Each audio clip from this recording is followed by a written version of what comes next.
자, 이제 패널 발표 시간입니다. 지금부터 진행은 정운영 금융과 행복네트워크 이사장님이 진행을 해주시겠습니다. 정운영 이사장님을 사회석으로 모시도록 하겠습니다. 뜨거운 박수 부탁드립니다.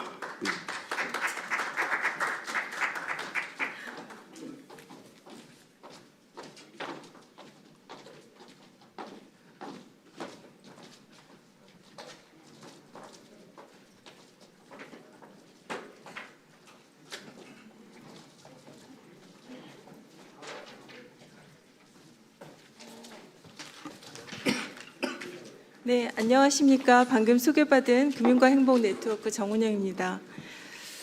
방금 전에 이호건 위원장님께서 우리 한국 금융의 대전환에 대한 아주 짧은 시간 동안에 너무 심플하고 하지만 임팩트하게 이렇게 정리를 해주셨거든요. 세 가지 키워드가 있었어요. 여러분 기억하세요? 신뢰받는 금융, 생산적 금융, 포용적 금융, 신뢰받는 금융, 이 세 가지를 어떻게 금융의 대전환으로 방향을 정하고 그걸 어떻게 실제 구현할 것인가에 대해서 굉장히 임팩트하게 말씀을 잘해 주셨습니다. 감사의 인사를 드리려고 했는데 자리를 뜨셔가지고 네. 그러면 이제 그럼 정책의 방향이 정해졌고요. 그러면 어떻게 실제 이런 것들을 구현해 나갈 수 있을 것인지에 대해서 세 분의 패널 발표를 들어보도록 하겠습니다. 자, 첫 번째 발표는 금융감독원의 정은정 은행감독 국장님께서 맡아주시겠는데요. 발표 주제는 은행권 포용금융 경영 문화 정착을 위한 감독 방향입니다.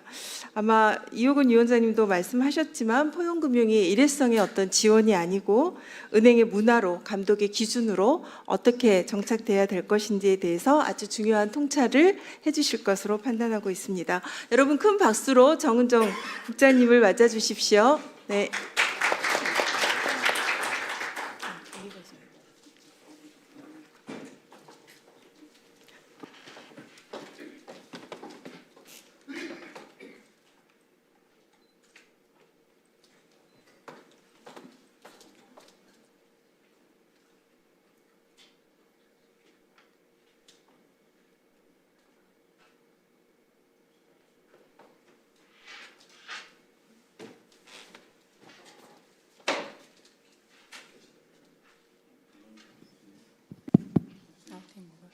예, 안녕하세요. 좀 전에 소개를 해주셨는데요. 금융감독원 은행감독국의 정은정 국장입니다. 이렇게 만나 뵙게 돼서 반갑습니다.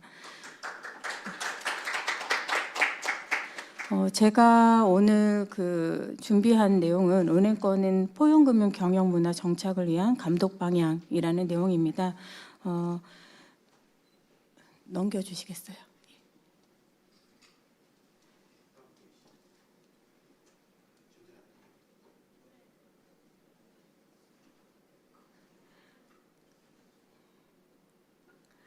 포용금융 책자 갖고 계실 테니까 포용금융 추진 배경과 그리고 은행권에서 어떻게 추진을 하고 있는지 현황을 살펴본 다음에 금융감독 방향 등의 순서로 말씀드리도록 하겠습니다. 포용금융과 관련해서 좀 전에 금융위 위원장님께서 좋은 말씀 많이 해주셨는데요. 모두를 위한 포용금융을 말씀을 하시면서 금융 접근성을 제고를 하고 그리고 소비자들에게 기회를 제공함으로써 선순환할 수 있는 계기를 마련을 할 필요가 있다라는 취지로 말씀을 해주셨습니다. 포용금융과 관련해서는 월드뱅크에서 정의를 내린 바 있습니다. 어떤 정의를 내렸냐면 계속 안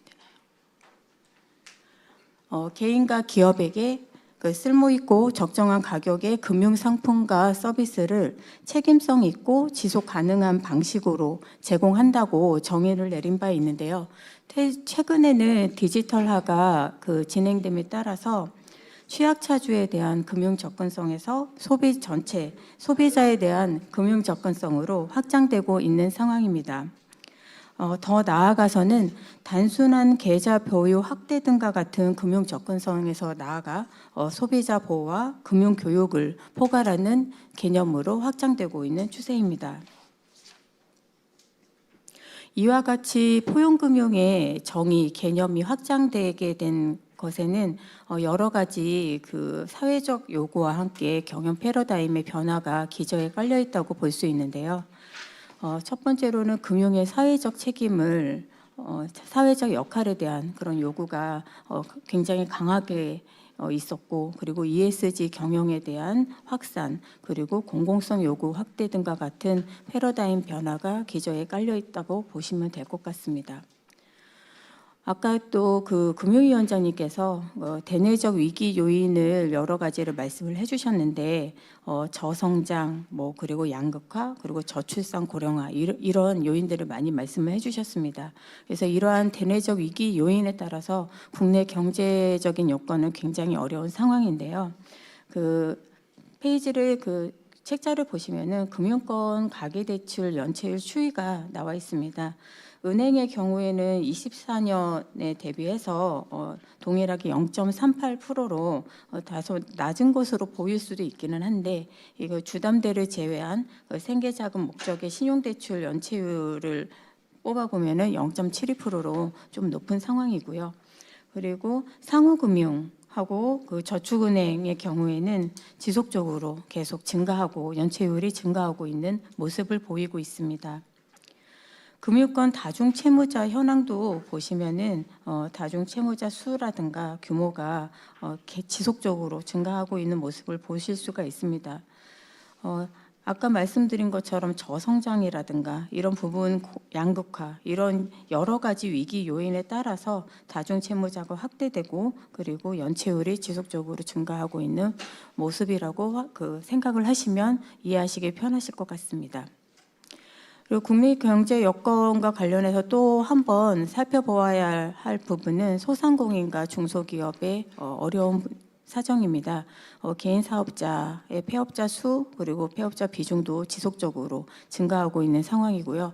중소기업 경기 전망 지수는 보통 100을 기준으로 100을 넘어가면은 경기가 좋다, 그리고 100 아래이면은 경기가 안 좋다라고 전망을 하고 있는데, 우리나라의 경우에는 24년에 비해서 25년에 약간 상승하기는 했지만 여전히 80 미만이기 때문에 경제적으로는 그 악화가 될 것으로 전망이 되는 상황입니다.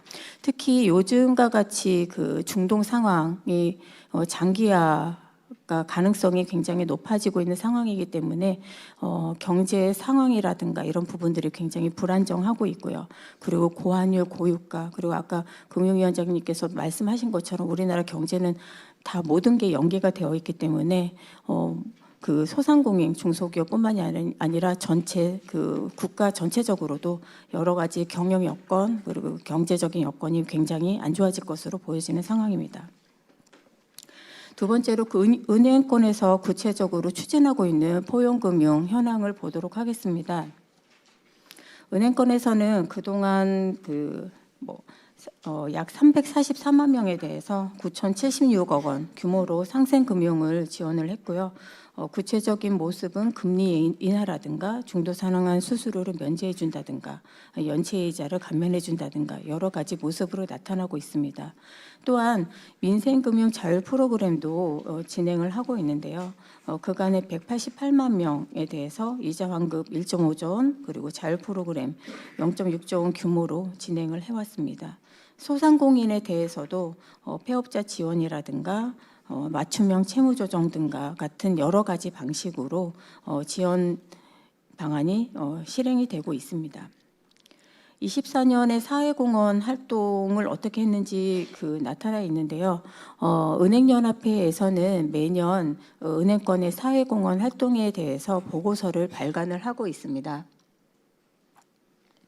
네, 그 25년 보고서는 아직 나오지 않아서 저희가 그 24년 내용을 기재를 했는데요. 지역사회 선민금융, 메세나, 그리고 학술교육, 글로벌 환경 등 분야에서 총 24년도에 1조 8,394억 원 규모로 지출을 했고요. 이것은 은행권의 당기순이익의 8%에 해당되는 금액입니다. 그리고 아까 그 위원장님께서 세 가지를 말씀을 해주셨는데, 생산적 금융, 포용적 금융, 그리고 신뢰받는 금융 세 가지를 말씀을 하셨고, 그 중에 포용적 금융과 관련해서는 올해 1월부터 한 달에 한 번씩 포용적 금융 대전환이라는 회의를 금융위에서 개최를 하고 여러 가지 정책들을 발표를 하고 있습니다. 첫 번째 1월 달에 진행한 포용적 금융 대전환 회의에서 5대 금융지주가, 그러니까 KB금융, 신한, 하나, 우리, 농협금융과 같은 5대 금융지주가 앞으로 5년간 70조 원 규모로 포용금융을 확대하겠다는 내용의 계획을 발표한 바 있습니다. 그래서 각자 금융지주별 특성과 영업 환경을 고려한 그런 내용을 발표를 했고요. 그리고 세 번째로 향후 금융감독 방향에 대해서 말씀드리도록 하겠습니다. 좀 전에 말씀드린 포용적 금융 대전환 회의 1차 회의에서 또 세 가지 내용이 발표가 되었는데 금리 인하라든가 아까 잠깐 말씀하셨었거든요. 정책금융 상품의 금리 인하 그리고 세이망 홀씨 등과 같은 중저신용자에 대한 자금 공급 확대를 내용으로 하는 금융 접근성 제고 그리고 새도약기금, 새출발기금 등과 같은 취약계층에 대한 채무조정 확대, 연체채권 관리 강화 등과 같은 신속한 재기 지원 그리고 불법 사금융 차단 등과 같은 금융 안정망 강화 이와 같이 세 가지 주제로 발표한 바 있습니다. 그러니까 저희는 금융위와 함께 이러한 정책들을 실제 실행하는 구체적인 내용을 마련을 하고 실행하는 그런 역할을 수행을 하고 있고요. 그와 별개로 금융감독원에서 지금 진행을 하고 있는 게 포용금융 종합평가체계라는 부분입니다. 그간에 연말에 은행 등과 같은 은행에 대해서 포상을 실시를 하고 그리고 정기 검사를 할 때 경영 실태 평가라는 것을 하는데 그 중에 사회적 책임 이행 실태라는 부분에서 일부 포용금융에 대해서 어떻게 진행하는지를 저희가 평가를 하고 있습니다. 근데 이러한 부분들이 좀 산발적으로 이루어지고 있어서 일관되지 않고 그리고 이게 은행에 대해서 제대로 피드백을 주는 절차도 없고 하는 그런 부분들이 있었기 때문에 저희가 이러한 부분들을 그러니까 일관성을 제고하고 종합성을 제고하는 차원에서 포용금융 종합평가 체계를 마련하고 있고요. 지금 검토 중에 있습니다. 크게 네 가지 카테고리로 저희가 분류를 해서 지금 하려고 할 예정인데요. 체계 조직 전략적 방향성, 그리고 서민금융, 중소기업, 소상공인 지원 등과 같은 네 가지 카테고리로 진행을 하고자 합니다. 그래서 체계 조직 전략적 방향성을 보시면은 유기적으로 연계가 되어 있는지 그리고 전담 조직 보고 체계가 구축되어 있는지 이런 부분들을 중점적으로 볼 예정이고요. 그리고 서민금융 중소기업 소상공인 지원과 관련해서는 자금이 어느 정도 규모로 이루어지는지 그리고 채무 조정 실적을 어느 정도로 하고 있는지 이런 부분들을 종합적으로 살펴볼 예정입니다.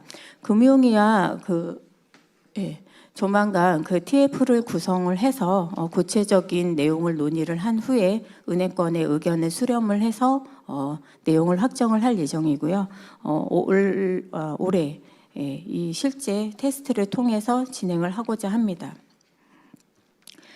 세이망 홀씨 공급 확대 부분을 보시면은 저희가 주된 내용으로 진행을 하는 게 세이망 홀씨 상품인데요. 최근에 포용적 금융 대전환 회의에서도 이 규모를 확대하겠다는 내용이 발표된 바 있습니다. 작년에 공급 실적이 한 4조 원 조금 넘었는데요. 올해는 5조 원 그리고 28년까지 6조 원 규모로 이거를 확대를 하는 것을 목표로 진행을 하고 있습니다. 그간 지원 대상이라든가 대출 한도라든가 비대면 채널 확대 등의 그런 방식, 그런 제도적인 개선을 통해서 실질적으로 자금이 필요한 서민들에게 가능한 많이 세이망 홀씨 상품을 공급하기 위해 노력을 한 부분이 있습니다. 다음 페이지. 네, 한 페이지만 더. 아니요, 앞 뒤로 좀 넘겨주시면 될 것 같아요. 보통 포용금융에 집중을 하다 보면, 그러니까 그러니까 금융기관을 포함해서 은행의 건전성에 악영향을 미친다는 그런 우려를 많이 하시기는 합니다. 네, 아까 이혁원 금융위원장님께서도 말씀을 하셨는데, 이 길을 기회로 전환을 하고, 발등을 할 수 있는 그런 계기로 삼을 필요가 있다. 그런 말씀을 해주신 것 같아요. 그래서 이런 포용금융과 관련해서는 여러 가지 우려사항이 존재하는 것은 사실이지만 이러한 부분들을 또 한편으로 또 살펴보면은 장기적으로 봤을 때는 포트폴리오를 다변화하고 그리고 잠재적인 고객을 확보할 수 있다는 측면에서는 오히려 장기적으로 건전성을 확보할 수 있는 그런 계기도 되는 것 같습니다. 그래서 저희가 지금 항상 고민을 하는 부분들은 이러한 금융의 안전성 그리고 금융의 건전성을 훼손하지 않는 범위 내에서 그 테두리 안에서 포용금융 경영에 관한 문화를 제대로 정착을 시키고자 하는 부분들이 저희들의 가장 큰 숙제인 것 같고요. 이런 부분들에 대해서 항상 이 숙제, 과제의 유념사항을 항상 생각을 하면서 업무를 수행을 하도록 하겠습니다. 이상으로 마치도록 하겠습니다. 감사합니다. 네, 국장님 감사합니다. 오늘 이렇게 마지막 패널 토론까지 남아 계신 그 청중들을 위해서 몇 가지 어떻게 진행할 것인지를 좀 말씀을 드려야 될 것 같습니다. 그래서 오늘 세 분 모셨는데요. 제가 소개도 경황이 없어서 못 드렸는데요. 지금 방금 발표를 하신 정은정 금융감독원 은행감독국장님이셨고요. 그다음에 오늘 두 번째 패널 발표는 한국금융연구원 원장님이신 이항용 원장님께서 발표를 하시겠습니다. 그리고 세 번째는 이제 하나금융연구소의 정희수 소장님께서 발표하시는데요. 저희가 발표 시간은 10분씩 이렇게 주어져 있고요.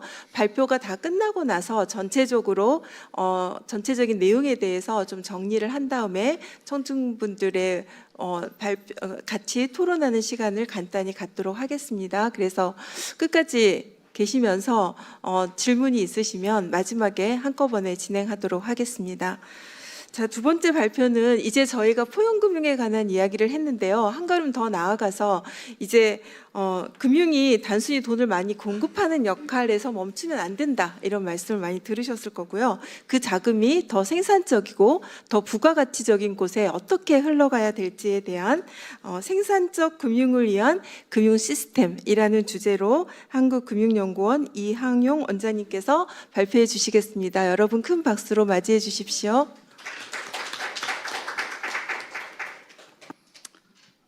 네, 한국금융연구원의 이항용입니다. 지금 사회자께서 말씀 주신 대로 감독원에서 포용금융을 많이 말씀을 해주셔서 저는 생산적 금융 쪽으로 조금 더 포커스를 맞춰가지고 말씀을 드리겠습니다.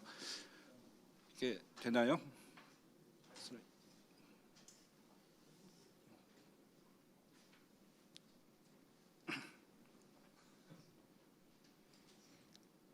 네, 일단 먼저 시작하겠습니다.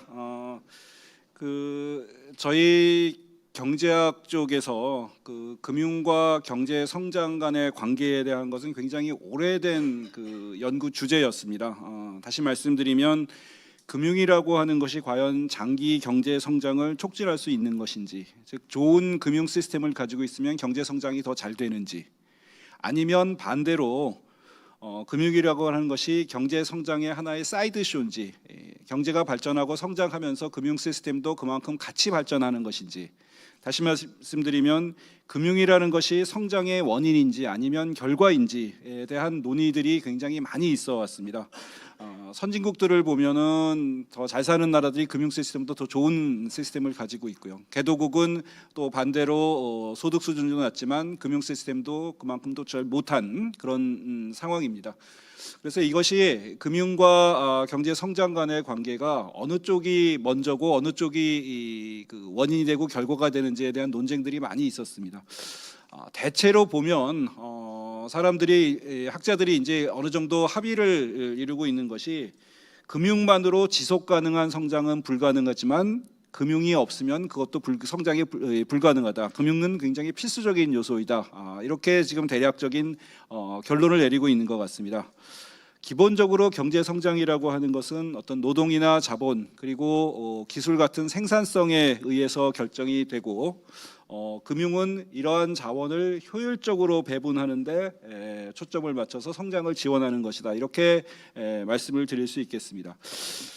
개도국 같은 경우에는 이제 저희도 우리나라도 60년대 이렇게 보면은 결국 자금이 부족해서 여러 가지 어려운 점이 있었는데 그런 것이 이제 금융 시스템이 자금을 어떻게 잘 조달해 줄 수 있을 것인가 하는데 초점을 맞춰왔다 그러면 지금 우리 경제 같은 경우에는 이제 성장이 어느 정도 되고 자금이 부족해서 뭘 못하는 것이라기보다는 자금이 보다 생산적으로 잘 쓰일 수 있도록 만들어주는 것이 더 중요한 그런 시대가 되었다고 생각이 됩니다. 자, 그런 의미에서 생산적 금융이라고 하는 것은 자금의 효율적 배분을 통해서 실물 경제의 지속 가능한 성장을 뒷받침하는 것이다라고 이렇게 정의를 내릴 수가 있을 것 같고요. 우리나라 같은 경우에 이제 특수하게 우리가 이제 우리 경제가 이렇게 성장을 하면서 실물 경제는 굉장히 많이 성장을 했는데 금융은 거기에 비해서 좀 낙후되어 있다라는 얘기를 많이 합니다. 그 낙후되어 있다는 것에 즉 생산적 금융이 조금 부진하다라고 하는 것에 두 가지 측면이 있고 정부가 지금 생산적 금융을 굉장히 강조하고 정책적으로 뒷받침하려는 그런 노력의 뒤에는 두 가지 측면이 있는 것 같습니다. 하나는 부동산 부문에 과다한 신용 공급이 이루어지고 있는데 이것을 보다 부가가치 창출이 높은 분야로 어떻게 하면 이전을 잘 할 수 있을까 하는 문제가 첫 번째 문제가 될 것이고요. 두 번째 문제는 보다 산업 정책이라고 하는 측면에서 어떤 특정 산업 요새 같으면 뭐 AI라든지 이런 쪽 산업에 자금이 얼마나 잘 공급될 수 있을까 하는 그래서 좀 어떤 우리 경제를 선도할 수 있는 분야에 자금이 조금 공급이 돼야 된다겠다는 그런 두 가지 측면을 가지고 있는 것 같습니다.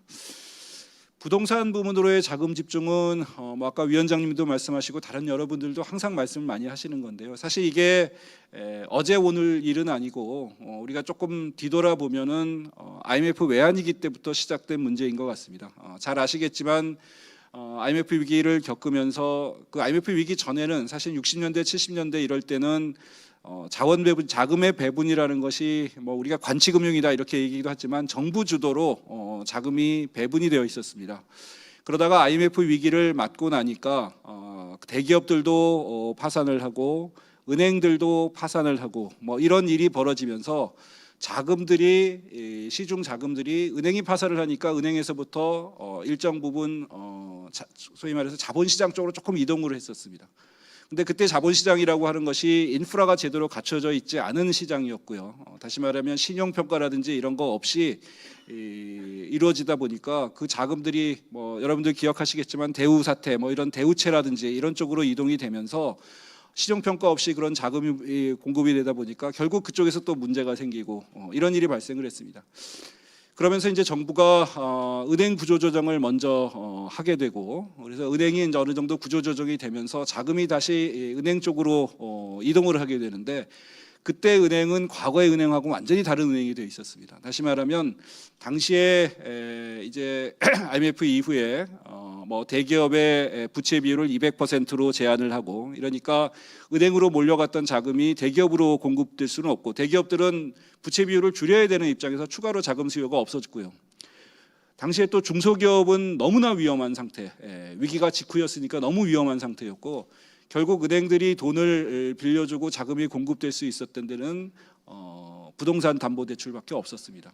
그 전에는 여러분들 기억하시겠지만 집을 사기 위해서는 저축을 해서 집을 샀는데 그 이후로는 이제 돈을 빌려서 집을 사는 시대가 됐고요. 그러면서 은행 자금들이 이제 부동산 담보대출 쪽으로 몰리기 시작하면서 그것이 사실상 지금까지도 이어져 온 그런 상황이 되었습니다. 근데 지금까지 말씀드렸듯이 이런 부동산 쪽으로 몰렸던 자금은 그렇게 생산적인 쪽으로 쓰이지를 못하고 있었기 때문에 그것을 뭔가 부가가치가 좀 높은 쪽으로 자금을 이동해야 되겠다는 그런 문제의식이 사실 과거에도 계속 있었습니다만은 그것을 본격적으로 지금 정책적으로 추진하고 있는 것은 가장 최근 일이라고 이렇게 생각이 됩니다. 여기 저희가 사실 작년 4월 달에 이제 감독원장님하고 금융위원장님하고 한국은행 총재님께서 같이 모여서 이런 문제에 대해서 한번 디스커션을 한번 했었습니다. 저희가 세미나도 한번 했었고 그러면서 그때 이제 한국은행하고 금융감독원에서 과연 부동산 쪽으로 몰린 자금이 얼만큼 되는지 한번 추산을 해봤습니다. 저희가 여기 가져온 건 한국은행 자료인데 사실은 2024년 말 기준으로 해서 부동산 부분의 신용 공급이 전체 원화 대출의 한 절반 정도를 차지하는 것으로 이때 부동산 부분이라고 하는 것은 가계 이제 부동산 담보 대출하고 건설업, 부동산 임대업에 대한 기업 대출, PF 대출을 포함해서 거기까지만 했을 때도 한 절반 정도가 부동산 관련 대출이었습니다. 이렇게 부동산 쪽으로 몰린 자금의 문제점은 아까도 말씀드렸지만 자원 배분이 그렇게 비효율적으로 이루어지고 있다. 그 여유 자금이 가장 그것을 잘 사용할 수 있는 사람 쪽으로, 기업 쪽으로 가지를 못하고 그렇지 못한 쪽으로 가고 있다. 그런 점에서 이제 비효율적이라고 말씀을 드릴 수 있을 것 같고요. 두 번째는 이렇게 한 부문으로 자금이 몰리면서 특히 이제 가계대출이나 이런 쪽으로 몰리면서 금융 안정에 대한 리스크가 굉장히 커지고 있다. 우리가 경험을 했듯이 부동산 PF 문제 같은 것이 벌써 2010년, 14년에도 있었고 최근 몇 년 전에도 있었고요. 그다음에 세 번째, 사실 이것도 굉장히 중요한 문제라고 저는 생각이 되는데 이렇게 부동산 담보 대출에 집중을 하다 보니까 당장 은행이나 이런 쪽에서는 안정적이고 담보가 있으니까 안정적이고 적절한 수익을 올릴 수 있고 한다는 측면에서 굉장히 좋지만 장기적으로 보면은 우리 경제의 이제 인구도 줄어들고 인구가 줄어든다는 것은 집에 대한 수요도 어느 정도 줄어들 가능성이 있고 이런 상황에서 부동산 담보 대출에만 이렇게 집중을 하다 보면 은행의 경쟁력이라고 하는 것이 결국은 훼손되지 않을까 하는 그런 우려를 가지고 있습니다. 그런 측면에서 보면은 현재 이제 부동산 쪽에 몰려 있는 자금을 조금 더 혁신적이고 생산적인 부분으로 이동한다는 것은 장기적으로 보면 우리 금융 산업의 경쟁력을 높이는 또 하나의 효과가 있을 것으로 이렇게 생각이 됩니다. 가계대출이 주택담보대출이 어느 정도 차지하느냐 하면 현재 작년 같은 경우를 보면은 한 30% 전체 은행권의 대출 중에 한 30% 정도가 주택담보대출이고요. 여기 이제 국내은행에는 산업은행이나 기업은행이나 이런 데도 포함되어 있기 때문에 실제 시중은행 4대 시중은행, 5대 시중은행은 이거보다 조금 더 높아서 아마 가계대출과 기업대출의 비율이 5대5 정도가 될 것 같고요. 지방은행은 지방에 이제 건설이 이 주택 경기가 그렇게 좋지 않기 때문에 대략 이 가계대출의 비중이 한 3 정도 되고 기업대출이 한 7 정도 되는 그런 정도로 파악을 하고 있습니다. 여기 표에 보시면은 제가 산업을 제조업하고 건설 부동산업 그리고 서비스업 이렇게 세 개로 분류를 해봤습니다. 여기 서비스업 중에서도 이제 금융업이라든지 부동산, 공공행정, 국방, 사회보장 이런 부분은 좀 우리 산업하고 조금 다른 성격이 있기 때문에 제외하고 서비스업을 계산을 해봤더니 2008년에서 2024년 기간 동안의 실질 GDP는 이 산업별로 실질 GDP를 보면 제조업은 1.6배가 성장을 했고 서비스업은 1.7, 건설업, 부동산업은 1.3배 정도 성장을 했습니다. 당연 그 얘기는 이런 건설 부동산업의 성장률이 낮다는 얘기가 되겠죠. 그 다음에 2024년 말 기준으로 그럼 명목 GDP, 이 산업이 우리 전체 GDP에서 차지하고 있는 비중들을 한번 계산해봤더니 건설 부동산업이 제조업이나 서비스업보다는 훨씬 작은 한 10% 남짓 정도 되는 비중을 차지하고 있습니다. 반면에 대출금 비중을 보면은 건설 부동산업에 돼 있는 대출 비중이 전체의 한 30% 가까이 돼서 제조업이나 서비스업하고 거의 차이가 안 납니다. 오히려 살짝 높은 수준이 돼 있습니다. 전체 GDP에서 차지하는 비중은 작은데 대출금에서 차지하는 비중은 훨씬 더 높은 것이 지금 건설업, 부동산 임대업의 현실입니다. 물론 이제 산업의 특성 같은 거는 당연히 있겠죠. 당연히 있지만 그럼에도 불구하고 자금이 이쪽으로 좀 너무 많이 과도하게 쏠려 있는 것이 아닌가 하는 의심을 지울 수가 없습니다.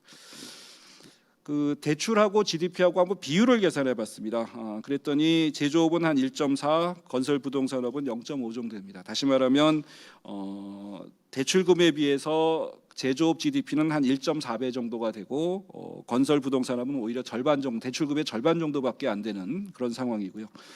그 밑에 이제 대출의 한계 생산성이라고 제가 그냥 이름을 붙여봤는데 2008년, 2024년 요 기간 동안에 대출을 100원을 늘리면 제조업에는 GDP가 130원이 증가를 하고 반면에 건설 부동산업에서는 대출을 100원이 올라가면은 GDP는 30원밖에 안 올라가는 그런 측면에서 보면 제조업이나 이런 것이 건설 부동산업보다 훨씬 더 생산적이다라고 이렇게 말씀을 드릴 수가 있겠습니다. 그래서 건설업이나 부동산업에 있는 그런 자금들을 또는 가계 부동산 담보대출이나 이런 쪽을 조금 더 생산적인 부분으로 자금을 어떻게 하면 이동시킬 수 있을까 하는 것이 지금 생산적 금융의 어떤 과제라고 할 수가 있겠습니다. 사실은 지금 말씀드린 건설업, 부동산업 말고 일반 제조업이나 서비스업에서도 실제 대출을 받을 때는 부동산 담보가 없으면 대출을 받기가 굉장히 어렵습니다. 여기 다음 페이지 그림을 보시면 그 표를 보시면은 그 중소기업에 대한 대출인데요. 이 중소기업에 대한 대출이 중에서 이게 전체가 한 1,400 우리 은행권 그다음에 상호금융 저 농수협하고 신협 뭐 이런 쪽하고 그다음에 저축은행 이것을 다 합쳐가지고 중소기업에 대한 대출이 한 1,400조 2003년이라 조금 시간은 전이긴 합니다만은 1,400조 정도가 되는데 그 중에서 부동산 담보 대출로 받은 대출이 1,000조 정도가 됩니다. 거의 사실 그 막대한 비중이 부동산 담보 대출이었습니다. 이게 중소기업 중에서도 뭐 이를테면 유통업이라든지 제조업이라 이런 쪽에서도 대출을 받기 위해서는 공장을 담보로 하거나 아니면 뭐 유통업 같은 경우는 창고를 담보로 하거나 뭐 이렇게 하지 않으면 대출 받기가 굉장히 쉽지 않다는 그런 의미가 되겠습니다. 따라서 부동산 쪽에 있는 자금을 생산적인 부분으로 이동시킨다는 것 플러스 실제로 생산적인 부문이라고 하더라도 부동산 쪽에 액이 없으면 사실은 자금에 대한 어떤 접근성이 굉장히 제약이 될 수밖에 없다. 이렇게 말씀드릴 수가 있겠습니다. 그래서 이제 그 실제 이 자금을 어떻게 또는 금융 시스템을 어떻게 바꿔 나가야 되느냐 하는 건 아까 금융위원장님께서 말씀을 해주셨는데 실제로 한 3가지 정도를 말씀을 드릴 수 있을 것 같습니다. 첫 번째는 가계의 어떤 대출을 조금 기업 대출을 쪽으로 움직여야 되겠다라는 게 첫 번째 목표가 될 수 있을 것 같고요. 두 번째는 부동산 담보 쪽에 있는 것을 어떤 그 담보보다는 기업의 미래 가치라든지 현금 흐름이라든지 이런 쪽을 적절히 평가를 해서 돈을 빌려줄 수 있는 시스템으로 바꿔나가야겠다는 게 두 번째가 될 것 같고요. 세 번째 마지막으로는 아까 위원장님께서도 말씀하셨지만 은행 중심의 어떤 금융 시스템을 조금 더 자본시장 중심으로 좀 바꿔나가야 되겠다 하는 게 세 번째가 되겠습니다.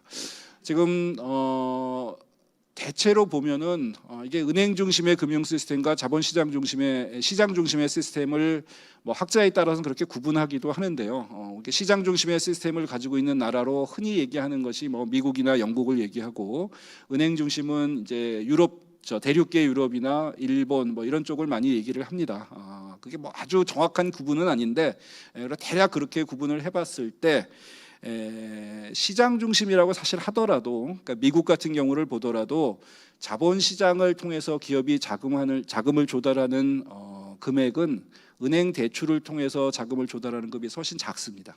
그러니까 아무리 시장 중심이라고 하더라도 은행이라는 것이 사실은 중심이 될 수밖에 없는 것이 현실인 것 같고요.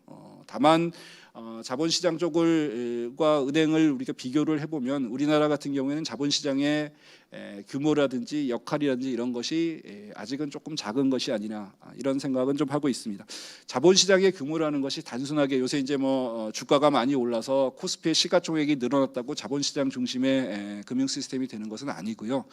제가 지금 말씀드리려고 하는 것은 기업의 자금 조달이 자본시장 쪽을 통해서 뭐 유상증자의 주식 발행을 통해서든지 아니면 회사채를 통해서라든지 아니면 직접 어떤 형태로든 직접 금융을 통해서 조달하는 비용 그 비중과 은행이라는 또는 뭐 제2금융권 포함해서 예금 취급 기관을 통해서 간접 금융을 통해서 조달하는 비중의 어떤 상대적인 규모를 생각했을 때 그런 간접 금융의 비중이 다른 나라에 비해서 우리가 조금 더 높지 않느냐. 그래서 조금 직접 금융의 비중을 좀 높여 나가고 이 직접 금융이라고 하는 것은 그만큼 위험을 감수할 수 있는 자금이기 때문에 그런 쪽에서 혁신 금융 또는 벤처 기업 뭐 이런 쪽으로 좀 자금을 공급할 수 있는 통로를 만드는 것이 중요하지 않을까 이런 생각을 하고 있습니다.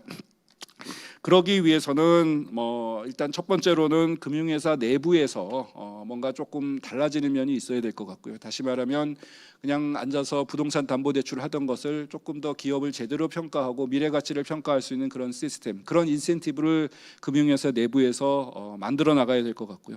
또 그 과정에서 금융당국은 여러 가지 규제라든지 제약 조건들을 좀 적극적으로 완화해 주는 것이, 그렇게 갈 수 있도록 완화해 주는 것이 필요할 것 같습니다. 마지막으로 한 가지, 저희가 이제 연구원에서 연구를 하다 보면은 항상 이제 그 효율과 안정이라고 하는 두 가지 사이의 트레이드오프를, 상충관계를 생각을 안 할 수가 없습니다.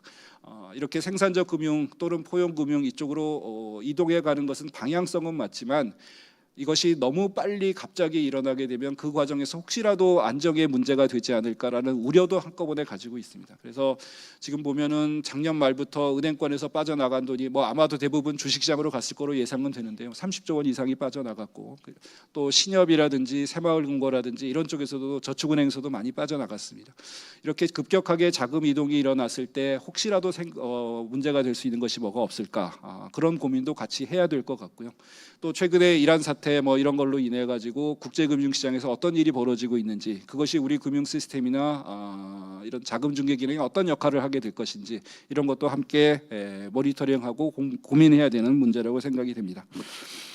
마지막으로 한 가지만 더 말씀드리면, 제가 처음에 경제 지속 가능한 경제 성장을 위해서는 금융이 필수적이긴 하지만 금융만으로는 안 된다고 말씀을 드렸습니다.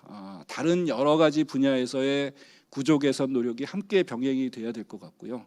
금융이라고 하는 것은 보시면 아시겠지만 어떤 뭐 인프라, 뭐 전산 시스템 이런 것도 중요하지만 결국 사람이 하는 것입니다. 금융 인력, 전문 인력들을 양성하는 것이 중요할 것 같고요. 그 과정에서 좀 더 멀리 본다 그러면 우리의 교육 시스템이라든지 이런 것들, 이런 것이 조금 더 우리 금융산업 발전과 경제 성장을 위해서 필요한 인력을 공급할 수 있는 그런 시스템을 개혁하는 것이 또 한꺼번에 같이 하는 것이 굉장히 중요한 과제라고 이렇게 생각합니다. 이상 마치겠습니다. 감사합니다. 네, 이항용 원장님 감사합니다. 큰 박수 부탁드리고요. 우리나라의 금융의 띵크탱크라고 볼 수 있는 한국금융연구원의 원장님이십니다, 여러분. 그래서 사실 쉽게 뵐 수 없는 분이신데 이렇게 발표까지 직접 해주셔가지고 영광으로 생각합니다. 핵심 내용은 생산적 금융의 핵심은 말씀드렸지만 부동산 담보 중심에서 보다 기술 성장과 그다음에 실물 경제로 갈 수 있도록 자금이 흐르도록 우리 금융 시스템을 너무 무리하지는 않지만 안정성과 효율성을 같이 보면서 점차적으로 바꿔야 된다라는 말씀을 아주 구체적인 수치와 여러 가지 데이터를 가지고 정확하게 말씀을 해주셨습니다. 자, 이제 마지막 발표를 듣겠습니다.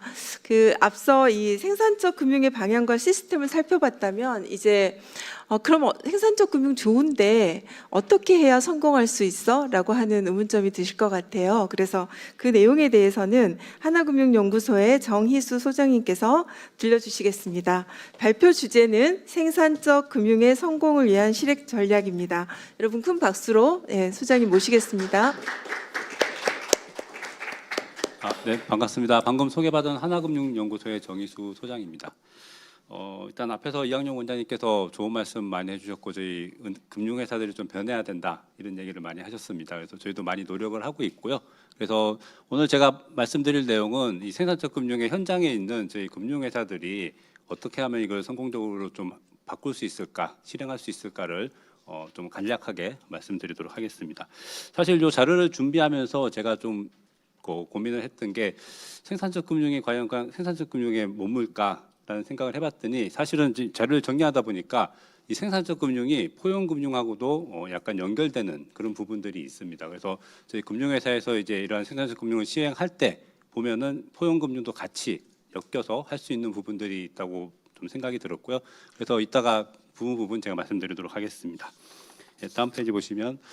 일단 그 생산적 금융이라는 거는 이 케인즈가 얘기한 그 금융적 순환하고 산업적 순환 두 가지가 있는데 그동안에 우리가 이 금융적 순환 그 자금들이 이 금융 시장이나 부동산 특히 부동산 쪽의 시장에만 머물러 있었다고 보여집니다. 그래서 이것이 옆에 나와 있는 산업적 순환 같이 기업이나 기업 쪽으로 이제 자금이 흘러가지 않은 이제 그런 상황이고 그 부동산 시장에서만 계속 돌 그런 상황이었기 때문에 우리나라가 이 글로벌 금융위기 이후에 이 저성장을 계속 가져간 이유 중에 하나가 아마 이 부동산 쪽에 자금이 쏠려가면서 이 생산적 금융, 특히 산업적 순환으로 가지 않은 이게 하나의 좀 저는 원인이라고 진단을 하고 있고요. 그래서 전반적으로 이 지금 현재의 생산적 금융 정책은 이와 같이 자금들이 기업 쪽으로 갈 수 있도록 유도하는 그런 정책이라고 보여집니다.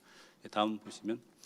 그래서 저희가 그 생산적 금융을 시행할 때 좀 처음에 고민을 했던 게 그럼 생산적 금융의 투자 범위는 어디까지일까를 많이 고민을 했습니다. 그래서 정부에서도 가이드는 안 줬습니다. 사실 가이드를 주는 순간 이 금융회사들은 그쪽으로 완전히 쏠림 현상이 나타나기 때문에 아마 일부러 가이드를 안 준 걸로 생각이 들고요. 그래서 저희가 곰곰이 생각해봤더니 저희 하나금융뿐만 아니라 그 모든 금융회사들이 이와 같이 이렇게 그 산업을 좀 구성을 조금 배치를 했습니다. 그래서 요거는 이제 저희 하나금융그룹에서 만든 생산적 금융의 업종 분류라고 보시면 되고요. 사실은 그 미래 첨단 산업 같은 경우에는 코어 첨단 산업이라고 그래서 242개 업종이 이제 핵심이라고 보시면 될 것 같고요. 그 다음에 이제 일반 그 3개년 평균 매출 증가율이 높은 산업을 이제 일반 성장 산업으로 분류를 했고 324개가 됩니다. 그리고 이제 산업 재편 대상이 되는 82개, 그리고 경기 민간 업종인 449개 하고, 그래서 이제 저희가 구분한 거는 전체 1,200개 업종 중에서 이 비생산적 금융 108개, 여기에 해당되는 거는 이제 부동산업이나 금융업, 협회 단체, 그다음에 사행 업종, 요 부분을 제외한 나머지 부분을 제가 포괄적으로 생산적 금융의 대상이다라고 이렇게 이제 정의를 내리고 좀 진행을 하고 있습니다. 그래서 보시는 바와 같이 여기 코어 첨단 산업은 우리가 이제 정부에서 얘기하는 미래 첨단 산업, 그 ABCD 산업 중심으로 이제 가는 거고, 저 위쪽으로 C에 가게 되면 경기 민간 업종이 있습니다. 여기는 사실은 약간 이제 포용금융 쪽하고 관련된 부분이고요. 그래서 아까 제가 서두에 말씀드린 그 생산적 금융, 포용금융하고 연관되는 부분 중에 하나가 좀 과연 이 C 그룹에 있는 경기 민간 업종은 그러면 우리가 생산적 금융의 대상이 되지 않느냐, 이제 그 이슈가 있을 것 같습니다. 그래서 제가 좀 더 생산적 금융을 포괄적으로 생각을 한다면은 여기까지도 저희가 해당될 것 같고, 특히 이제 산업 재편 대상, 지금 석화 산업이라든지 철강 산업 이쪽이 이제 구조조정 대상이 되고 있는데, 이 부분도 저희가 이제 제조업이니까 사실은 이 생산적 금융을 좀 더 확대를 한다면은 여기 나와 있는 미래 첨단 산업 이외에 그 중소제조업, 그 다음에 이런 위기에 있는 산업들에 대한 그 자금 이동도 생산적 금융의 하나의 그 바운드리에 들어가지 않을까, 그렇게 생각을 해봅니다. 그래서 저희는 좀 더 포괄적으로 이 생산적 금융을 좀 확대를 해서 저희가 이제 일반 제조업까지도, 중소 제조업까지도 좀 넓히는 그런 그런 뷰로 지금 생산적 금융을 바라보고 있습니다. 요거는 대부분의 그 금융 지주 회사들이 대부분 다 이런 뷰를 가지고 있어서 비생산적 업종을 제외한 나머지 부분을 생산적 금융으로 저희가 지금 보고 있는 그런 상황이라고 보시면 됩니다. 다음 보시면, 그래서 이제 코어 첨단 산업이 ABCD 산업이 있는데, 사실은 AI에 저희가 이제 많이 집중을 하고 있습니다. 사실 이 AI 인프라는 저희가 다른 나라의 선진국에 비해서 많이 좀 떨어져 있는 상황이기 때문에 지금 이쪽에 많이 집중을 하는 것 같고, 이 AI 그 데이터 센터라든지 이런 부분들이 붙을 때 반드시 필요한 부분이 이 에너지 부분입니다. 그래서 정부에서 아마 에너지 고속도로 얘기를 하는데, 사실 AI와 에너지는 같이 가야 되는 부분이라고 생각이 들고요. 그래서 이 두 산업에 대해서 어쨌든 자금들이 많이 투자가 되고 있고, 정부에서도 강하게 푸시를 하고 밀고 있는 그런 부분이라고 됩니다. 그래서 방산이라든지 바이오 같은 경우, 방산 특히 이제 최근에 이란 전쟁 때문에 저희가 K 방산이 굉장히 좀 그 우수성이 이제 인정이 되고 있고, 그래서 이게 아마 하나의 그 우리가 핵심 첨단 산업으로서의 역할을 하지 않을까 생각이 들고, 바이오도 이 미래에 대한 어떤 투자, 이 부분이 이제 굉장히 좀 중요한 상황이라고 보여집니다. 그래서 우리가 이 ABCD 산업에 대해서는 좀 투자를 좀 과감하게 하면서 이거를 이제 하나의 우리의 그 경쟁력으로 이제 확보를 하는 것이 좀 필요하다고 보여집니다. 다음 보시면, 그다음에 이제 두 번째로는 그 사실은 이제 이 생산적 금융과 관련된 부분에 있어서는 저희가 그 심사 역량이 굉장히 중요합니다. 근데 그 동안에 앞에서 이학용 원장님 말씀하셨지만 이제 은행들이 이제 담보 중심의 어떤 평가 체계를 가지고 있었습니다. 담보가 있어야, 특히 부동산 담보가 있어야지 기업들도 대출을 받을 수 있는 이제 그 비중이 굉장히 높았는데 이제는 이 부분들이 이제 재무제표를 통한 담보가치 측정보다는 이제는 이제 그 R&D나 기술 같은 이러한 성장 잠재력을 측정할 수 있는 지표들을 좀 개발해서 우리가 이제 기술을 평가할 수 있는 그런 심사 역량을 키워야 됩니다. 생산적 금융이 성공하기 위해서는. 근데 현재 아직까지도 저희 은행이나 기타 금융회사들은 이 심사역이나 IB, RM, 그 리스크 관리하는 여신 관리하는 이런 부서들의 직원들이 이 기술을 그 우리가 측정 평가할 수 있는 역량이 솔직히 말씀드리면 높진 않습니다. 그래서 지금 노력하고 있는 부분이 이러한 산업 기술 전문가들을 채용을 하거나 혹은 제휴를 해서 뭔가 이제 이 심사역들이나 IB, RM 이 비즈니스를 하는 직원들의 역량을 교육을 통해서 역량을 좀 끌어올리는 이제 그런 작업들을 지금 하고 있는 중이고요. 그래서 이거는 4대 금융지주뿐만 아니라 모든 금융회사들이 지금 이 작업들을 하고 있는 상황입니다. 그래서 이 평가 체계를 담보 중심에서 대안 평가 체계로 이제 바꾸는 그런 과도기에 있다고 보시면 될 것 같고요. 그 다음에 그 사실은 이 생산적 금융이 성공하기 위해서는 이 금융회사별로 어떤 특화된 영역의 심사가 강하다 이런 게 좀 분류가 돼야 된다고 보여집니다. 모든 걸 다 잘할 수는 없기 때문에 우리는 예를 들어서 뭐 하나금융은 어디에 어떤 산업에 특화해서 심사 역량이 뛰어나다 이런 걸 좀 발굴을 해서 경쟁력의 차별화를 가져가게 되면 사실은 이제 금융회사들끼리도 좀 좋은 선의 경쟁이 좀 되지 않을까 그렇게 생각이 들고요. 그래서 평가 시스템 고도화는 생산적 금융 성공을 위한 가장 필수적인 사항이라고 보여집니다.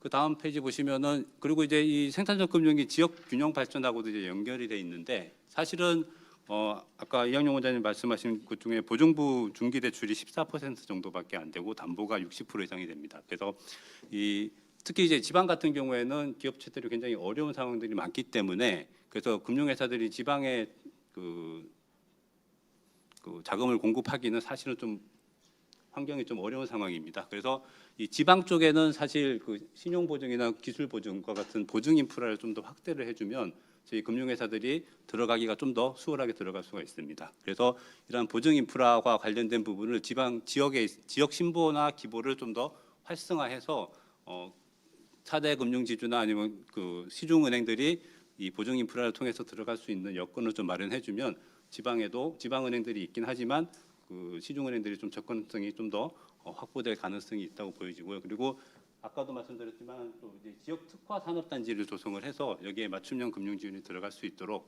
좀 더 금융회사들도 고민해야 되겠지만 정부 차원에서 이런 쪽에 이제 시중은행들이 참여할 수 있도록 맞춤형 금융 지원을 강화할 수 있는 인센티브를 좀 강화를 해주면 저희도 지방에도 시중은행들이 충분히 이러한 자금들을 공급할 수 있다라고 보시면 될 것 같습니다. 다음은 다섯 번째로는 요거는 이제 뭐 저희 하나금융지주뿐만 아니라 모든 금융지주들이 지금 지주 차원의 어떤 전담 조직을 구성을 해서 은행, 증권, 그다음에 벤처스, 그 벤처 투자하는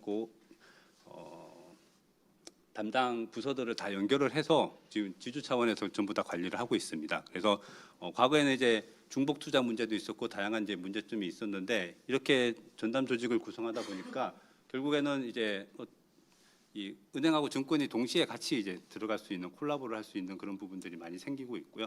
그래서 은행 대출 들어가면서 그 증권의 투자 자금이 같이 에쿼티가 같이 들어가는 이런 형태로도 다양하게 지금 구성을 하고 있습니다. 그래서 그리고 이제 각 금융지주 회사들이 연구소를 다 가지고 있기 때문에 이러한 부분들을 통해서 정보나 이런 것들도 많이 이제 좀 구성을 하고 있습니다. 그래서 전반적으로 이제 금융지주 차원에서 이 생산적 금융을 지원을 하고 있다라고 보시면 될 것 같습니다. 다음 보시면 그다음 마지막으로 이제 요 벤처 생태계가 굉장히 중요한데요. 모험 자본을 이제 확대를 해야 되는 상황이고요. 그래서 이 사실은 이제 벤처 투자 같은 경우에는 정책 자금들이 많이 들어와 있습니다. 사실 민간 출자 재원은 좀 많이 부족한 그런 상황이고요. 그리고 대부분 다 이제 정책 자금 의존도가 굉장히 높은 그런 상황이고 좀 단기 투자 수익 중심의 투자 과정이 좀 있습니다. 혹시 다음 페이지 잠깐 먼저 보시면은 우리나라의 벤처 캐피탈이 OECD 비해서는 굉장히 가운데 그림 보시면은 굉장히 많은 투자 규모는 되고 있습니다.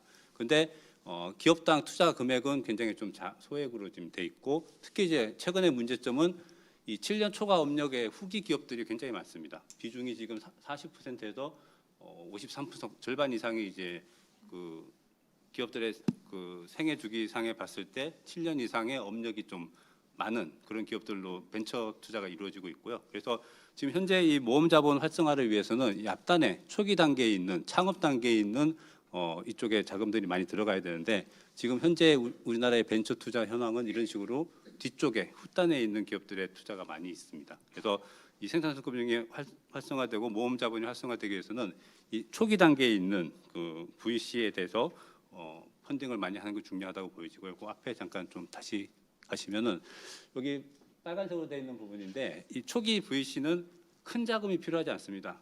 10억이나 5억, 5억, 10억 소규모의 자금이 필요한데 정책 자금들은 큰 자금들이 많이 들어가게 됩니다. 그래서 이 초기 단계에 있는 VC들이 이 자금들을 받을 수가 없기 때문에 여기 나와 있는 소규모 펀딩에 적합한 투자 펀드는 민간에서 제공해 줘야 된다고 생각합니다. 그래서 이 모험 자본의 활성화를 위해서는 일단 민간에서 자금들이 소규모 자금들을 많이 이렇게 시드머니 뿌리는 이제 그런 작업들이 좀 필요하다고 보여지고요. 그래서 요거는 이제 하나 이제 깨알 뭐 소개를 말씀드리면 이제 하나 벤처스라는 게 이제 있는데 이 하나 벤처스에서 이제 이 모펀드를 만들어서 이거를 먼저 투자를 하고 그다음에 자펀드로 연결해서 투자를 활성화하는 이제 그런 작업들을 최초로 이제 만들어냈었고요. 그래서 대부분 요거는 이제 원래는 정책 자금에서 많이 하고 있었는데 이 자금 요 구성을 이제 민간에 처음으로 적용했고 지금은 많은 금융회사들이 요 모펀드 요거를 이제 많이 활용하고 있는 상황입니다. 그래서 이 모펀드를 통해서 자펀드를 만들고 그 자펀드가 저런 초기 VC에 대한 어떤 소규모 펀딩에 참여함으로써 좀 초기 단계에 있는 VC들이 좀 더 자금을 원활하게 공급받을 수 있도록 그렇게 이제 생태계를 만드는 게 되게 중요하다고 보여집니다.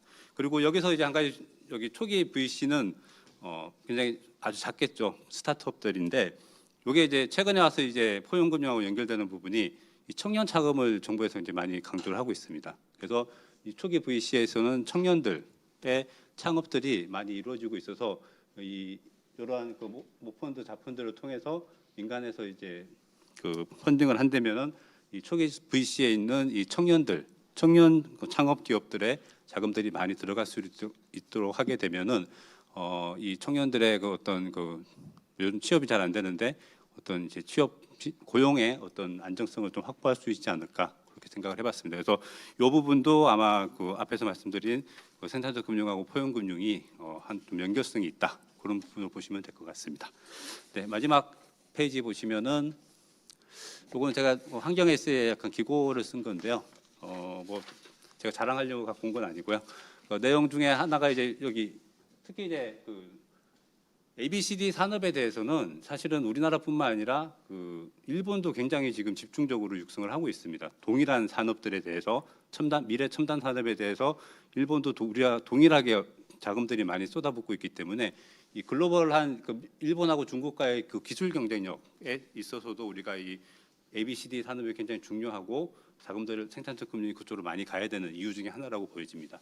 그럼 두 번째로는 이제 이 벤처 투자 같은 경우에 우리나라가 잘 안 되는 이유가 이 엑싯을 못 합니다. 지금 엑싯 시장이 없기 때문에. 그래서 투자하고 다시 회수하고 이 회수된 자금을 다시 재투자하는 시장이 있어야 되는데 그게 지금 안 이루어지고 있기 때문에 이 벤처 투자가 활성화 안 되는 부분이 있어서 이 부분을 엑싯할 수 있는 그 수단을 다양하게 만들어 주면은 굉장히 이 벤처 투자도 활성화되지 않을까 생각이 들고 지금 정부에서도 지금 많은 규제 완화를 해주고 있습니다. 특히 이제 이 자본 규제 완화는 지금 거의 할 수 있는 건 다 해준다고 보여집니다. 그래서 아직도 조금 이제 찾아보면 조금씩 있을 수는 있는데 그 부분도 이 자본 규제 완화를 통해서 어쨌든 투자 여력을 확보할 수 있기 때문에 그것도 정부에서 굉장히 좀 잘 해주고 있는 부분이라고 생각이 들고요. 마지막으로는 이제 아까 이학용 원장님도 말씀하셨지만 이게 이 기금들이 모이고 하면은 사실은 이제 다른 엄한 쪽으로 자금이 많이 갈 수도 있습니다. 그래서 이 집행에 있어서 투명성과 이 철저한 감시는 굉장히 중요하다고 보여지고요.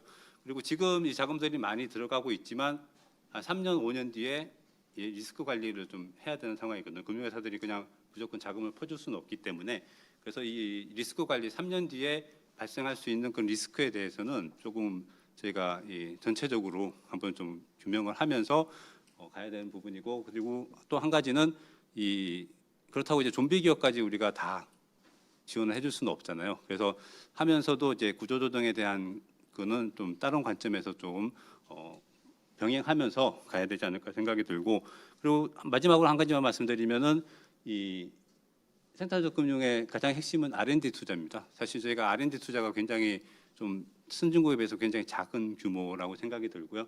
그래서 R&D 이 투자에 있어서는 어떤 새로운 인센티브를 준다든지 아니면 평가에 어떤 좀 다른 그 뭔가를 준다든지 해서 이 R&D 투자를 좀 더 과감하게 늘리는 이제 그런 정책이 좀 더 필요하지 않을까 그렇게 생각을 해봤습니다. 네, 이상 발표를 마치겠습니다.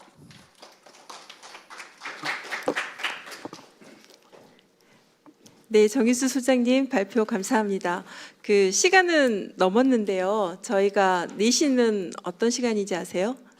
당이 땡기는 시간이고요. 6시는 이제 식사를 해야 되는 배꼽 시간인데 저희는 아직 그 두 개가 다 안 돼서 시간은 넘었지만 조금 더 진행을 해보도록 양해 말씀을 드립니다. 그리고 사실 이 한 분 한 분의 발표가 10분 주셨는데 지금 엄청나게 많은 내용들을 짧게 소화하시느라고 너무 애쓰신 것 같아요. 한 30분씩은 주셔야 되는데요. 일단 정희수 소장님께서는 그러면 생산적 금융이 이렇게 진짜 성공하기 위해서는 아주 디테일하게 성공의 여러 가지 항목들을 다 짚어주셨어요. 근데 이 내용들이 너무나 주옥 같고 중요한 내용인 거예요. 일단 성공하려면 심사평가 체계 잘 돼야 되는데 우리가 돈의 자금은 충분히 마련했다. 그리고 정책의 방향도 정해졌다. 그리고 돈도 다 마련됐다. 그리고 정부도 밀어주겠다고 한다. 그러면 진짜 성공해야 되잖아요. 그럼 성공하려면 어떻게 해야 되느냐라고 하는 평가 시스템의 고도화, 보증 인프라, 은행만이 아니라 은행과 자본시장이 같이 합쳐서 해야 된다. 이런 것들이 이렇게 팩트로 나와 있고, 그런데 진짜 중요한 건 이제 이게 실제 실행이 될 수 있고, 또 마지막에 리스크 관리도 이야기하셨고, 또 제가 제일 듣고 싶은 말 해주셨어요. 생산적 금융과 포용적 금융이 따로따로 노는 관계가 아니라 얘가 다 연결되어 있다라는, 유기적으로 연결되어 있다라고 하는 것이 매우 중요한 오늘의 핵심 내용인 것 같습니다. 어찌됐건 세 분 발표자들의 그 패널 발표를 모두 들었고요. 제가 이제 주최 측으로부터 요구받은 거는 이 세 분의 발표 내용을 네가 좀 알아서 아주 임팩트하게 쉽게 정리를 좀 해줘, 이렇게 하셨는데 이미 중간중간에 좀 말씀도 드렸고, 그래서 제가 처음에 우리 한국의 금융대전환 이러면 되게 크고 거창하고 어렵다고 생각하지만 오늘 그래도 이렇게 참석하신 여러분들께서는 세 가지는 분명히 이제 기억하실 것 같아요. 생산적 금융이 뭐다, 담보 중심에서 쏘여져 있는 이런 것들을 우리의 미래, 금융위원장님도 이야기하셨지만 우리의 미래의 성장을 위해서 미래를 꿈꿀 수 있는 곳으로 이 자금을 옮겨가도록 하자라고 하는 것이 생산적 금융이고, 포용적 금융은 우리 정은정 국장님께서 아주 좋은 포인트로 이야기를 해주셨는데, 단순히 취약계층과 금융복지 대상자들을 위해서 그냥 자금을 투여하는 것이 아니고, 이분들이 실제 여러분 삶을 살다 보면 우리가 그런 일이 없을 것 같지만 실직을 당할 수도 있고 사고를 당할 수도 있고 불이 날 수도 있고 엄청난 많은 리스크들을 안고 살지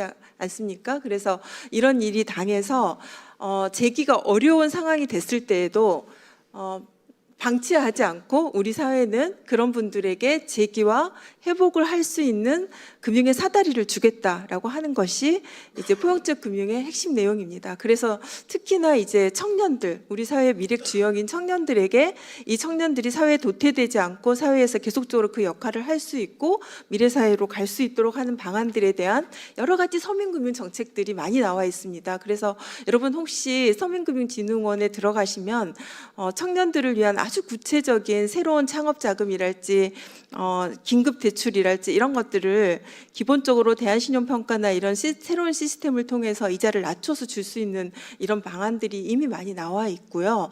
그런 것들을 저희가 정책이 나와 있는데 국민들이 모르면 안 되잖아요. 국민들이 많이 알고 여러분도 가서 홍보하시고, 저희가 그걸 알고 나의 투자의 결정을 어떻게 할 것인지, 내 돈을 어떻게 해서 사용해야지 가장 효율적으로 잘 할 수 있는 것인지 이런 것들도 금융 소비자들 입장에서도 많이 아셔야지만이 우리 정부의 정책이 또 같이 성공할 수 있다라고 판단됩니다. 예를 들면 내 돈을 해외 자본에 투자하지 않고 우리나라의 기술력을 가지고 있는 성장주들에게 내 돈을 투자하겠다라고 하는 건 너무나 중요한 내용이잖아요. 그래서 이제 그런 것들이 금융 소비자들도 잘 알아야 되는 내용이고, 그러면 이제 이런 것들이 마련됐을 때 실행 전략을 해야 되는데, 아까 여러분 이제 솔깃하게 들으셨는지 모르겠지만 금융위원장님께서 우리나라 자본시장의 어떤 신뢰받는 금융, 우리가 안전하게 금융의 안전망에서 살고 있다라고 하는 것을 느끼게 하려면 장난치는 사람들 다 잡아서 폐가망신하겠다, 무관용 원칙하겠다. 그래서 시민들이 다 거기에 대한 어떤 모니터링을 하셔라. 그래서 그런 걸 신고하면 30% 준도 준다고 하잖아요.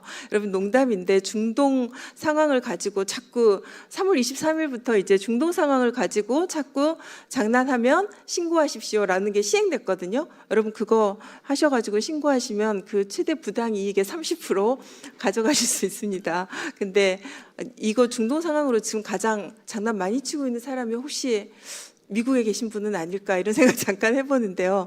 해외까지는 저희가 K 정책이 가지는 못한 것 같아요. 아무튼 여러 가지 말씀을 드리고 싶은데, 그리고 또 우리 은행이라고 하는 곳이 이제 은행에 정은정 국장님께서 좋은 포인트를 주셨는데, 은행이라고 하는 곳이 예전에 이제 실적을 내고 이런 것도 매우 중요하지만, 은행은 이제 포용금융과 관련해서 우리 사회의 힘든 사회의 회복력을 가지는 데 있어서 어떠한 온도를 같이 가지고 함께 해야 된다. 그리고 그런 것들을 잘 했을 때 은행에 대한 평가 기준도, 감독 체계의 기준도 마련하시겠다라고 하는 그런 이제 말씀을 주신 것 같은데 맞죠? 네. 그래서 제가 아까 국장님께서도 발표를 해주셨는데, 사회공헌 활동이나 ESG 활동을 재단들과 실제 파트너로서 하는 민간의 비영리 법인의 어떤 이끌고 있는 사람으로서 답답함이 되게 많았어요. 그래서 우리나라 은행들이 그렇게 많은 돈을 가지고 있을 때 해외에는 어떻게 이런 사회공헌 활동하는지를 해외 사례를 제가 조사를 다 했거든요. 그렇게 보면 예전처럼 유치원 지어주고 연탄 날라주고 이런 것들을 이제 사회공헌 활동에 하지 않고요. 금융권들은 기본적으로 은행들은 자기 업권과 관련된 일입니다. 그래서 생산적 금융과 지금 같은 포용적 금융의 정책 방향을 잘 이끌 수 있는 사회공헌 활동의 아이템들을 찾아야 되고, 그런 활동들을 할 수 있도록 민간과 굉장히 유기적으로 협력해야 된다라는 말씀을 또 주신 것 같습니다. 그리고 이제 두 분 우리 이양용 원장님과 또 정일수 소장님께서 굉장히 디테일하게 생산적 금융 성공하려면 우리가 생각한 것보다 미래 가능 시장으로 간다라고 하지만 ABCD 여러 가지 산업군에 있어서의 어떤 산업들에 대한 것들도 민감하게 반응하면서 어떻게 그때 적소에 자금을 흐르게 하고 그런 것들에 대한 평가 시스템을 가지고 이제 미래를 만드는 곳으로 돈을 흐리게 하자. 그래서 금융이 결국은 금융적인 어떤 순환이 아니라 산업적인 순환까지도 가게 하자라는 말씀의 포인트를 주셨고요. 그래서 부동산이 아니라 성장 산업으로 가게 하고, 담보가 아니라 기술과 미래 성장으로 가게 하자. 수도권 대기업만이 아니라 지방 활성화를 위한 지역에 있는 기업들도 강한 기업으로 성장할 수 있도록 자금을 흐리게 하자. 은행 대출만이 아니라 증권, 자본시장과의 협업을 통해서 투자와 회수와 재투자 할 수 있도록 하자. 이런 말씀을 주신 것들이 오늘 이제 세 분의 핵심 내용으로 제가 부족하지만 정리를 해보았습니다. 자, 시간은 이제 조금 넘었는데요. 이렇게 마지막까지 남아 계시는 우리 청중 여러분들의 생각과 질문도 함께 잠깐이라도 나눠야 될 것 같거든요. 그래서 AI 시대에 가장 살아남을 수 있는 사람은 좋은 질문을 하는 사람입니다. 그래서 여러분 혹시 지금 금융위원장님의 기재 발표와 그다음에 세 분의 패널 발표를 들으셨는데요. 한번 의견이 있으면 먼저 김등구 대표님 말고 저 뒤에 계시는 우리 이마순 네.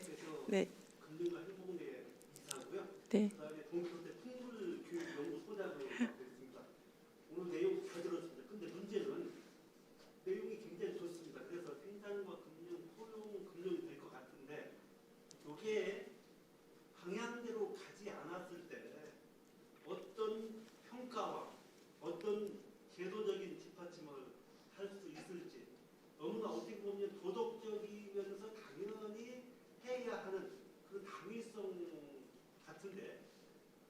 나머지 그렇게 가지 않았을 때 어떻게 평가하면서 어떻게 좀 뒷받침을 강하게 할 수 있는지 그 내용을 좀 듣고 있습니다. 되게 어려운 질문 주신 것 같아요. 이거는 이호건 위원장님이 계셔야지 답변하실 수 있을 것 같은데 어찌됐건 지금 이제 방향은 좋다. 그런데 이거를 이렇게 가려고 하는데 이게 잘 안 됐을 때 예를 들어 평가체계 진짜 잘 할 수 있어? 잘 안 되면 어떻게 할 거야?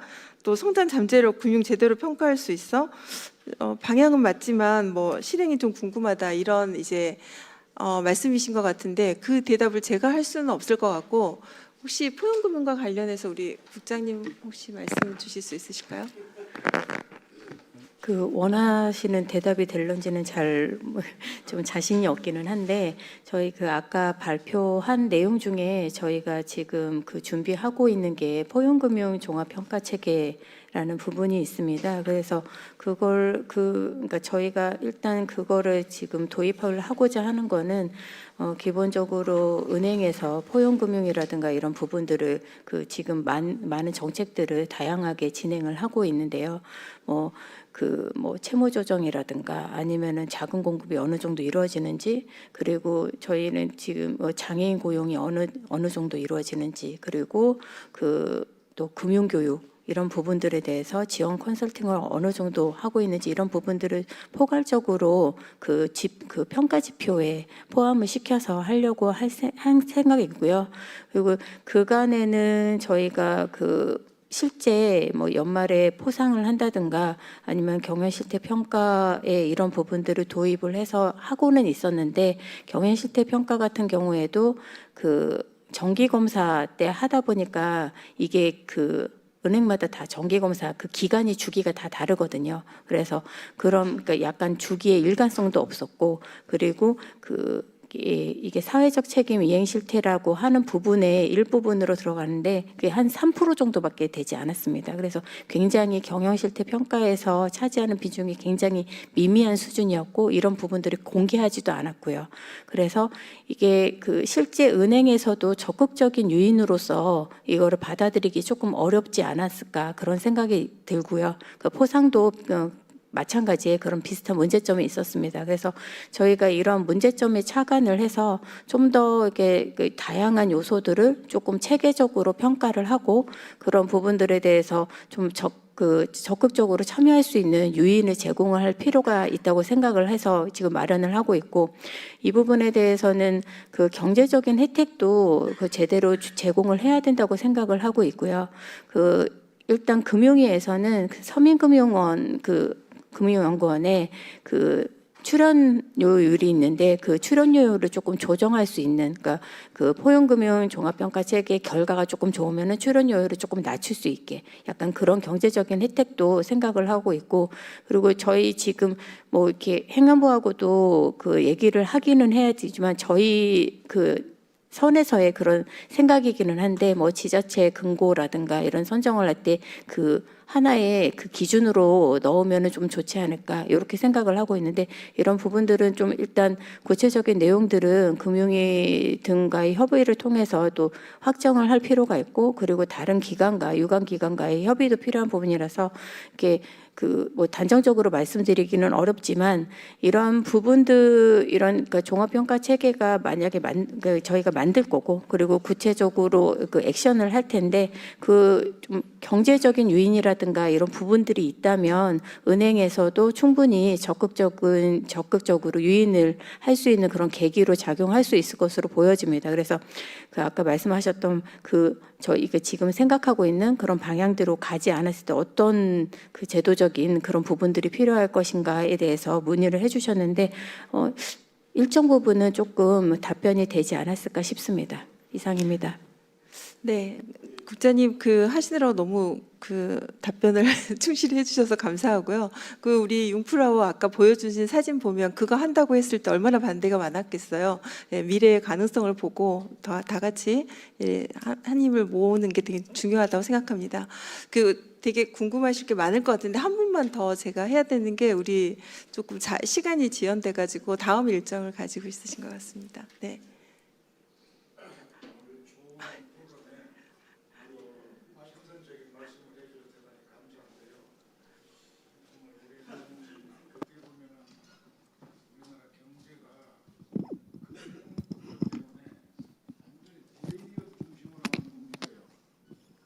창조적인 기업이 등장을 못하지요. 간단히 얘기하면은 제가 경험을 하건대 IMF 때 대기업 중에 이제 망한 회사가 하나 있었어요. 나중에 그걸 다 조사해 보니까요, 그 기업은 그 다른 나라 기업으로 넘어갔지만은 그 기업은 손해 나는 게 하나도 없습니다. 자기 자본이 하나도 들어가 있잖아요. 전부 금융권에서 융자받은 돈으로 그렇게 운영이 됐던 겁니다. 그 다음에 이제 또 문제가 뭐냐면은 은행들이 바로 왜 그러냐? 중소기업이나 어떤 창조적인 기업한테는 융자를 안 주거나 주더라도 조건이 어렵죠. 전부 대기업은 싼 이자로 금융을 줘요. 그러니까 대기업은 그런 겁니다. 요즘도 좀 발전해가지고 잘 나간다 하는 이 벤처라든가 그런 신생 기업이 있으면은 그걸 전부 대기업이 사가잖아요. 과거에는 문어발 마저만은 확장이다, 혹은 또 선단식 경영이다, 막 이런 얘기를 많이 했는데 요즘은 언론도 그 얘기를 안 해요. 왜 그러냐? 광고를 전부 대기업들이 하고 있기 때문에. 그래서 그런 문제는 창조적인 기업이 나오게 하려면 어떻게 하느냐? 그걸 저는 우리가 많이 반성을 해야 된다고 생각해요. 제가 미국에 있을 때 미국 사람들하고 얘기하다 보면은 거기 저 무슨 자동차죠? 그 포드나 그런 자동차 회사가 바로 미국이다. GM is USA 이런 얘기를 많이 하더라고요.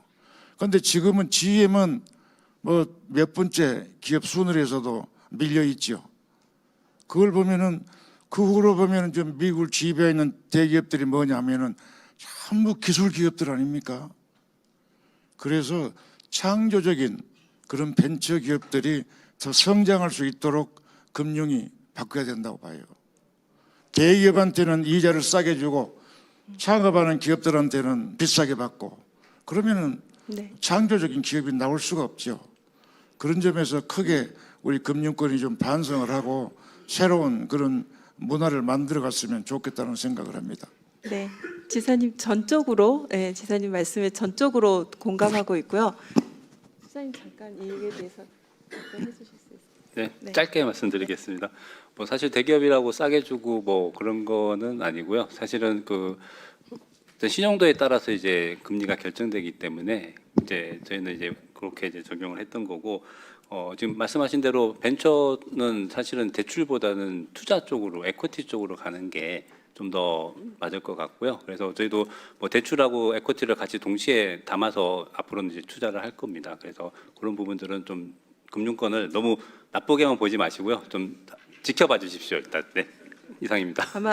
아마 이 생산적 금융의 방향으로 가기 때문에 더 잘 이 벤처와 이런 창조 기업들을 위해서 많은 노력들을 하고 있는 것으로 알고 아마 좋아질 거라고 판단하고 있고 또 항상 주의 경계하도록 하겠습니다. 한 분만 더, 네, 그 관계자 예, 앞에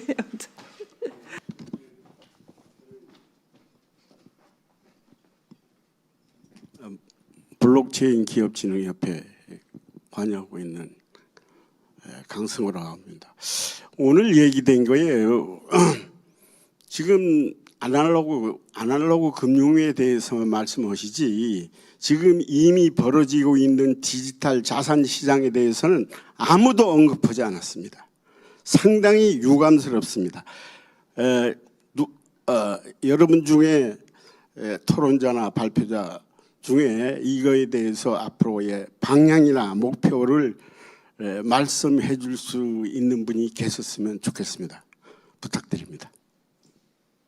오늘 주제에 따라서는 그 디지털 아니, 자산 시장 생산적 금융과 포용 금융이 지속 가능하기 위해서는 디지털화가 반드시 디지털 금융 시대가 와야 됩니다. 지금은 국내 금융만 이루어지는 게 아니고 바로 그 글로벌 금융화가 지금 이루어지고 있기 때문에 네. 지금 모든 게 다 디지털화되고 있는데 디지털 금융 시장에 방향과 목표에 대해서는 오늘 아무도 언급도 발언도 안 해주셨어요. 상당히 유감스럽습니다. 그 말씀하신 내용에 대해서 충분히 이해하는 내용이고요. 아마 그렇게 다 진행될 거라고 판단하고 있습니다.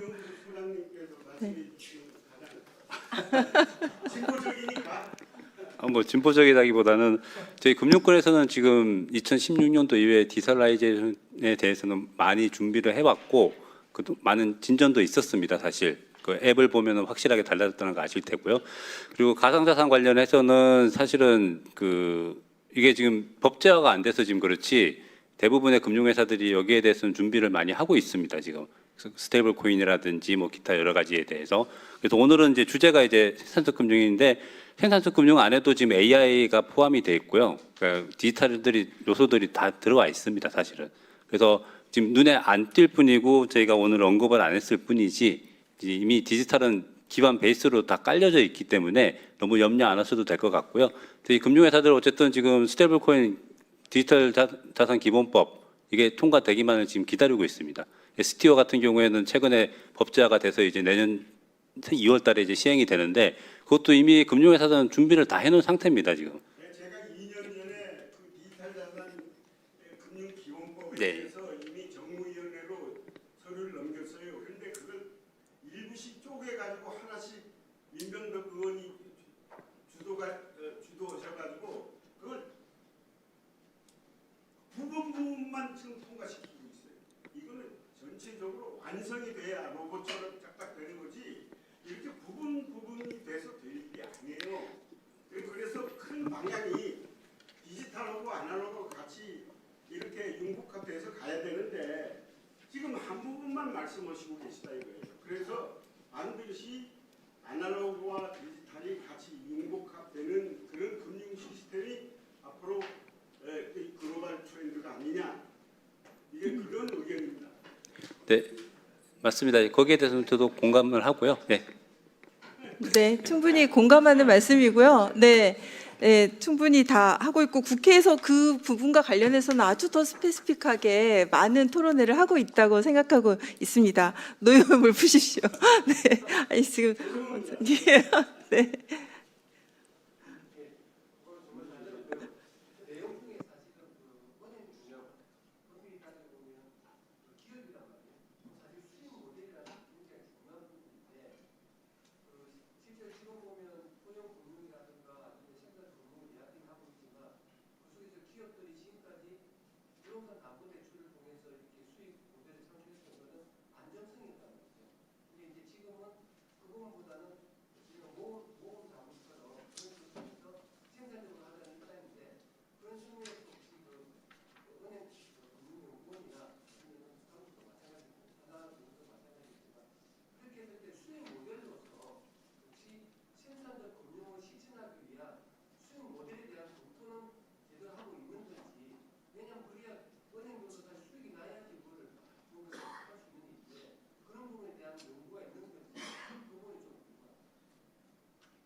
또 수장님 말씀하셔야 되네. 연구는 엄청 많이 되어 있고요. 실제 모델도 다 있고요. 제가 알기로는. 그리고 그 은행이 어떤 곳입니까? 수익이 안 나면은 계속 하겠습니까? 열심히 모델 만들고 그다음에 거기에 대한 리스크 대안도 충분히 있다고 생각했는데. 일단 은행은 뭐 여신 기준으로 나가긴 하겠지만 지금은 에쿼티 투자가 지금 중심이 되는 거잖아요. 에쿼티 투자니까 그 수익률은 그 기업이 성공하게 되면은 어쨌든 보상이 주어지는 거라서 그거는 좀 1년 정도 지켜본 후에 이게 지금 투자는 성과는 어쨌든 2, 3년 뒤에 나타날 거고 지금 이제 투자하는 단계고 비즈니스 모델은 그 투자한 게 성공을 하게 되면 어쨌든 수익은 당연히 따라오게 되는 부분이라서 그 부분은 좀 지켜봐야 될 것 같고 그래서 중간중간에 모니터링 기능이 굉장히 중요하다고 생각을 합니다. 그래서 자금 집행 이후에 사후 관리 이런 부분들을 좀 더 철저하게 하는 것이 좀 필요하지 않을까. 네. 네, 오늘 그 다양한 말씀 많이 나눠주셔서 충분히 공감하고 시간이 없는 거에 대해서 양해 말씀을 드리도록 하겠습니다. 마무리를 좀 하도록 하겠습니다. 이제 우리나라의 금융 경쟁력은 이제 빨리 어떻게 돈을 빨리 만들어내느냐, 돌리느냐의 문제보다는 어떤 방향으로 가게 하느냐, 어디로 흐르게 했느냐, 그 다음에 무엇을 바꾸었느냐, 그래서 국민의 삶에 어떤 영향을 줄 것이냐, 이런 어떤 퀘스천이 되게 중요할 것 같습니다. 그러한 부분이 앞으로 우리나라 대한민국의 금융 대전환의 평가 기준이 될 것으로 생각합니다. 여러분 아무튼 마지막까지 이렇게 함께해 주셔서 너무 감사드리고 또 오늘 이렇게 패널 세 분께도 감사드리고 또 주최 측에게도 감사드립니다. 이제 4시 당이 나오는 시간이 한 2분 남아서요. 여기서 마무리하도록 하겠습니다. 네, 고맙습니다. 예.